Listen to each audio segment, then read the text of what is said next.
is Forecast First, sponsored by Auto Owners Insurance. Simple human sense. It was a snowy start to our Wednesday morning, but satellite and radar right now showing those snow showers that were popping up to our west beginning to fizzle out, and we will hold on to these dry and cloudy conditions as we go throughout the rest of the day. Cooler temperatures also will be sticking around, current readings in the upper teens to low 20s. That puts our wind chill temperatures in the single digits in places like Lansing, Jackson, and down in Coldwater as well. But believe it or not, we have additional chances for snow and some even cooler temperatures in our forecast. 6 News at Noon starts right now. WLNS is here for you with 6 News at Noon. It's no secret Michigan's auto industry is crucial to our economy. And today, Governor Gretchen Whitmer addressed the competitors starting to sneak up. It's our top story at noon. Hello, and thank you so much for joining us today. I'm Megan Vaselli. The governor addressed the state's progress today at the Detroit Auto Show, less than a week ahead of President-elect Donald Trump's inauguration. She warns the future of the auto industry is at stake and talked about the road ahead. Rachel Ramsey joins us now with what that means. Rachel? Yeah, Megan, the auto industry was a huge focus for the governor today, and she laid out multiple areas where she says we can work to stay ahead of other states and countries, including renewing tools and resources that help the auto industry, like the federal dollars Michigan has received in the past to assist manufacturers. And she says it's no longer enough to just have part makers and assembly plants. She says to compete in the 21st century with countries like China, we need battery factories, software companies, chip fobs, and startups too. And Whitmer added that the state should implement a payroll tax cut for companies who hire Michigan employees and create a streamlined process for future projects, saying these actions are necessary to keep up. Michigan is still the #1 auto state, but others have gained ground, especially in the South. They want to steal this vital industry away from us. But we're Michiganders, damn it, and we're going to fight. Michigan is the auto industry, and the auto industry is Michigan. Our fates are linked. Governor Whitmer says there are 1.2 million jobs in Michigan involving the auto industry. She says it's the very core of the state's economy, and that's not something she wants to see change. She also mentioned more investments in housing and brownfield redevelopment, more investments in transportation like buses and trains, and fixing the roads as other ways to keep our auto industry on top. Megan, back to you. Well, thank you. Pam Bondi, President-elect Trump's pick for Attorney General, is on Capitol Hill right now for the start of her confirmation hearings. Several other cabinet picks also on the Hill today, including Senator Marco Rubio, Mr. Trump's choice for Secretary of State. Natalie Brand is here for you now with the latest from Washington. Former Florida Attorney General Pam Bondi says under her watch, the Department of Justice will, quote, return to the basics. Gangs, drugs, terrorists, cartels, our border, and our foreign adversaries. President-elect Donald Trump's pick for Attorney General echoed his view of the Biden administration's DOJ. The partisanship, the weaponization will be gone. America will have one tier of justice for all. With Trump threatening retribution for political opponents, Democratic lawmakers pressed Bondi on whether she will maintain independence. More than any other cabinet official, the Attorney General has to be prepared to put the Constitution first and even tell the President of the United States you're wrong. Bondi also faced questions about how she will handle pending prosecutions related to the January 6th Capitol attack. In another hearing room, Marco Rubio sat before colleagues for questioning as Trump's pick for Secretary of State. The senator has taken hardline stances on China, Iran, and Venezuela. We welcomed the Chinese Communist Party into the global order, and they took advantage of all of its benefits, and they ignored all of its obligations and responsibilities.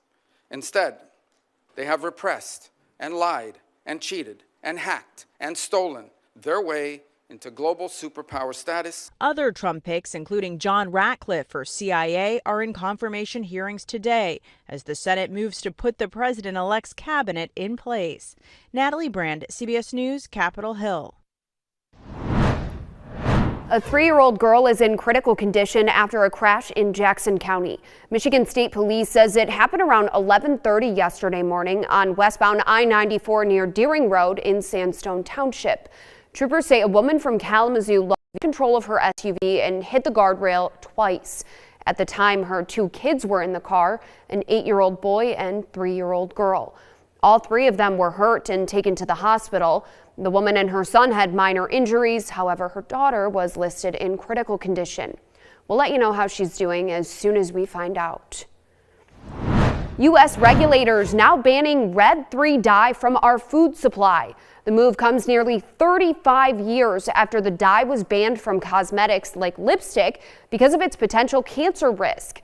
The FDA granted a 2022 petition today filed by consumer advocates. The groups argued that some studies found the dye to cause cancer in laboratory rats. FDA officials cited a statute known as the Delaney Clause, which requires them to ban any additive found to cause cancer in people or rats.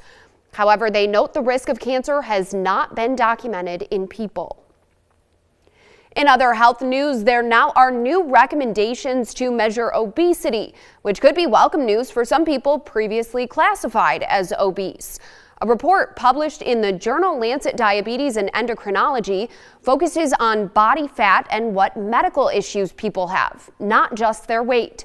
So instead of using BMI or body mass index as the way to diagnose obesity, the authors want BMI to be a first step to determine who should be tested for excess body fat. What we're trying to do is use still the BMI as a first pass screening tool, but then really drill down on who is at risk for medical complications from being overweight or obese. If the guidelines are widely adopted, it's expected some doctors may treat fewer people for obesity. The city of Lansing restarted its Code Blue emergency protocol Tuesday afternoon. This time it will last at least through Thursday morning.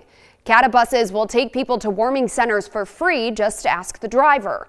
Those warming centers include Advent House, the City Rescue Mission, Holy Cross New Hope Community Center, and the Let's Community Center.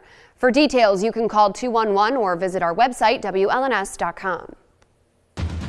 From Storm Tracker 6, this is Weather First, sponsored by Auto Owners Insurance. Simple human sense. We had a few flurries flying across the area earlier this morning, but since then, not only have we been able to dry things out, but we actually have a few peaks of sunshine developing across the area this afternoon. Right now, we have mostly cloudy conditions over towards the capital, but cooler temperatures will be remaining in place as we go throughout the rest of the day. A slight warm up tomorrow, and then a big cool down is on the way later on this weekend. Temperatures outside right now at 20 degrees, winds 18 miles per hour, dropping our wind chill temperatures down into the single digits across the area. And Grand Ledge happens to be the exception, winds only at 1 mile per hour, so current and feels like temperatures both in the low 20s, but a peak wind gust of 27 miles per hour has already been reported. We're at 20 degrees in Jackson, feeling like 6 outside, and notice a lot of sunshine over in the city of Hillsdale. Temperatures, however, still stuck in the upper teens with a peak wind gust of 27 miles per hour also reported over here. Again, satellite and radar shows those lake effect snow flurries continuing to diminish off to our west, and then of course those peaks of sunshine developing across the state as well. We're going to hold on to mostly cloudy and dry conditions as we go throughout the rest of our Wednesday. And then overnight tonight, we're going to have a very weak system passing off to our north. It will bring us the chance for just a couple of scattered snow showers starting early Thursday morning. And we'll hold on to the chance for those scattered flurries as we go throughout the majority of the day. But we're not expecting any significant impacts from this system. In fact, I do think most of our snowfall totals will remain well below 1 inch by the time we wrap up the day on Thursday. Another dry day will be moving in for Friday, but notice widespread cloud cover still going to remain in place by then. As I mentioned before, Thursday's system likely not going to be significant by any means. Most of our snowfall totals only going to be right around a trace amount across mid-Michigan, closer to 1 to 2 inches over towards the lakeshore. However, there is a pretty big pattern change on the way. Temperatures still going to be slightly above average Thursday, Friday, and Saturday, and then starting on Sunday, we get a big blast of Arctic air moving into the area. Even though it is going to be fairly brief, it drops our high high temperatures down into the single digits early next week. Wind chill temperatures will be below 0 across the area. Not the case for today. Temperatures topping out in the low 20s across mid-Michigan. Again, mostly cloudy conditions in the forecast. And then those scattered snow showers developing overnight tonight, with our overnight lows falling down into the low 30s. But notice that wind out of the southwest, 10 to 15 miles per hour. So by early tomorrow morning, our wind chill temperatures likely not just only going to be in the single digits. I wouldn't be surprised if we have some isolated wind chill temperatures falling down just slightly below 0 degrees. Our 6-day forecast again does show several chances for snow as we go forward. That next system going to arrive on Thursday. High temperatures in the low 30s by then.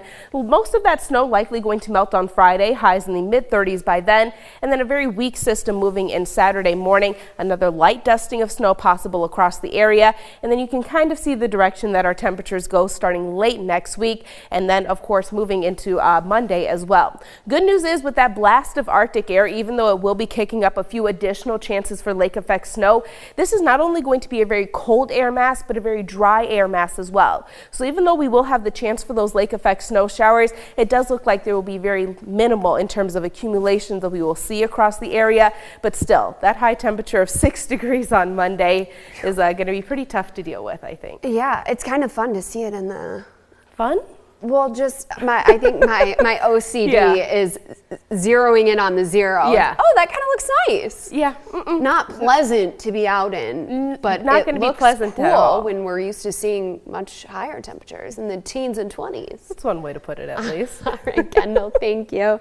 Well, coming up, we'll have the latest on the deadly wildfires that continue to burn through Southern California. So keep it right here.